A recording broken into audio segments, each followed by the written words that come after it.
আল্লাহর রাস্তায় আল্লাহকে পাওয়ার পথে কারো সফর অনেক সময় ঠিকঠাক মতো শুরু হলেও দুর্ভাগ্যক্রমে মাঝপথে এসে এক অহমিকা পেয়ে বসতে পারে।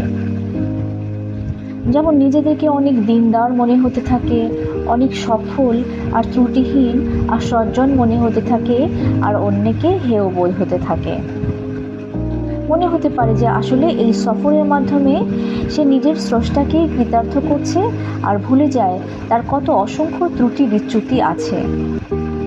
আল্লাহর রাস্তায় সফরকালে এক একটি নতুন পদক্ষেপ কতটা নিখুঁতভাবে সম্পন্ন করা যায় এ ব্যাপারে বলতে গিয়ে ইবনে আতা বলেছেন, নিজেদের ভেতরে গেড়ে বসা ত্রুটিগুলো নিয়ে চিন্তা ভাবনা করা আর সেগুলোকে খুঁজে বের করার সংগ্রাম হলো আমাদের গূঢ় আধ্যাত্মিক অন্তর্জগৎটিকে খুঁজে পাওয়ার চেষ্টার চেয়ে অনেক বেশি ভালো। একজন দিনদার ও আমলদার মানুষ যখন কিছু বাড়তি বা নফল আমল করেন তখন নিজের ভেতর কিছু আধ্যাত্মিক জাগরণ তিনি টের পান। তারপর তার মনে হতে থাকে যে এইবার তিনি অদৃশ্য জগৎ বা বিষয় অনুভব করতে পারছেন বা দেখতে পাচ্ছেন, এমনকি কিছু অন্তর্দৃষ্টিও লাভ করেছেন, যা সম্পর্কে রাসূল সাল্লাল্লাহু আলাইহি ওয়াসাল্লাম বলেছেন, একজন ঈমানদারের অন্তর্ভেদী দৃষ্টি সম্পর্কে সাবধান হও, কেননা সে আল্লাহর নূরের সাহায্যে দেখতে পায়। আল তাবারানী থেকে বর্ণিত হাদিস। ইবনে আতা এই অবস্থা সম্পর্কে সতর্ক করে দিয়েছেন, তোমার ভেতরের ত্রুটিগুলো খুঁজে বের করার চেষ্টা করা অদৃশ্য বা গায়েবী জগৎটাকে আবিষ্কারের চেষ্টা করার চেয়ে উত্তম। যদি কেউ মনে করে সে যাবতীয় ত্রুটি বিচ্যুতি থেকে মুক্ত, তার মানে তার কিছু সমস্যা আছে, কেননা ভুল ত্রুটি করা মানব প্রকৃতির অংশ। ত্রুটিহীনতা একমাত্র আল্লাহ তাআলারই বৈশিষ্ট্য, সমস্ত গৌরব তারই। তিনি যতটাই নিখুঁত, আমরা ততটাই খুঁতযুক্ত। আল্লাহ তাআলা অকৃপণ, উদার, দানশীল, আর মানুষ কৃপণ। পবিত্র কোরআনের 17 নম্বর সূরার 100 নম্বর আয়াতে বলা হয়েছে, বলুন, যদি তোমরা আমার প্রতিপালকের সমস্ত ধন ভাণ্ডারের অধিকারী হতে, তারপরেও তোমরা খরচ হয়ে যাবার ভয়ে সেই সব মুষ্টিবদ্ধ করে রাখতে, কেননা মানুষ বড়ই লোভী আর আল্লাহ অসীম দয়ার অধিকারী। এই আয়াতে মানুষের কৃপণতা, লোভ, ভয় আর আশঙ্কা প্রবণতার কথা বলে দিয়েছেন আল্লাহ তাআলা। আল্লাহ সর্বশক্তিমান আর মানুষ দুর্বল প্রাণী। আল্লাহ তাআলা আমাদের বোঝা লাঘব করতে চান, কেননা মানুষকে দুর্বল করে সৃষ্টি করা হয়েছে, বলা হয়েছে পবিত্র কোরআনের 4 নম্বর সূরার 28 নম্বর আয়াতে। এই আয়াতেও মানুষের দুর্বলতা প্রকাশ করেছেন স্রষ্টা। আল্লাহ তাআলা সদা সর্বদা দয়ালু, আর মানুষের মধ্যে থাকতে পারে নিষ্ঠুরতা। আল্লাহ সর্বাপেক্ষা ধৈর্যশীল, আর মানুষের ধৈর্য সীমিত।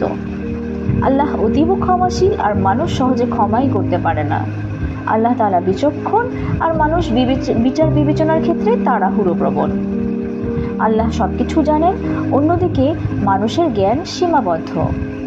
আল্লাহ ন্যায় বিচারক, আর মানুষ প্রায়শই জুলুম প্রবণ।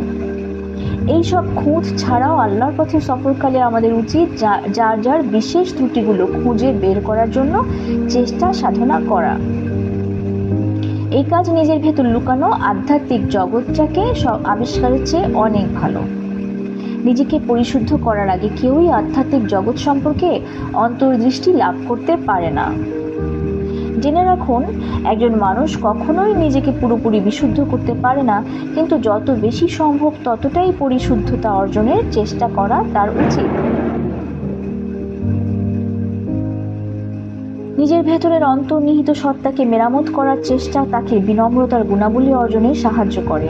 এটি নির্দিষ্ট মাত্রার আত্মশুদ্ধি ও বিনম্রতা আমাদেরকে মানুষ হিসেবে আরও এক ধাপ উপরের স্তরে নিয়ে যায় এবং আমাদের মধ্যে ঐশী জ্ঞান ও আধ্যাত্মিক অন্তর্দৃষ্টি এনে দেয়। অনেকগুলো উপায় আছে যেসবের মাধ্যমে আমরা নিজেদের ত্রুটিগুলো আবিষ্কার করতে পারি। এসবের মধ্যে রয়েছে 1. সমালোচনা, 2. বন্ধুবান্ধব, 3. জীবনের পরীক্ষা। যদি কেউ আপনার সমালোচনা করেন, তাহলে বিরূপ প্রতিক্রিয়া দেখানোর বদলে বিষয়টি নিয়ে গভীরভাবে ভেবে দেখুন। এই সমালোচনা কি আপনার ভেতরে ঘাপটি মেরে বসে কোনো ত্রুটি চিহ্নিত করার ব্যাপারে আপনাকে কোনো সাহায্য করছে? প্রত্যেকের কাছ থেকে আসা প্রতিটা সমালোচনাকে বিবেচনায় আনুন, এমনকি যাদের সাথে আপনার কোনো সুসম্পর্ক নেই তাদের কাছ থেকে আসা সমালোচনাও। নিজেকে প্রশ্ন করুন, এ থেকে কি শেখা যায়? একজন ভালো বন্ধু আমাদেরকে তার আন্তরিক উপদেশ বা পরামর্শ দিয়ে আমাদের মধ্যকার কোনো ত্রুটি অনুধাবনে সাহায্য করতে পারে। উমর ইবনে খাত্তাব রাদিয়াল্লাহু আনহু বলেছেন, আল্লাহ ওই ব্যক্তির উপর রহম করেন যিনি আমার ত্রুটিগুলো ধরিয়ে দেন। আবার বলি, উমর ইবনে খাত্তাব রাদিয়াল্লাহু আনহু বলেছেন, আল্লাহ ওই ব্যক্তির উপর রহম করুন যিনি আমার ত্রুটিগুলো ধরিয়ে দেন। উমর তার ভুলগুলো শুধরে দেওয়ার কাজকে এক ধরনের উপহার মনে করতেন।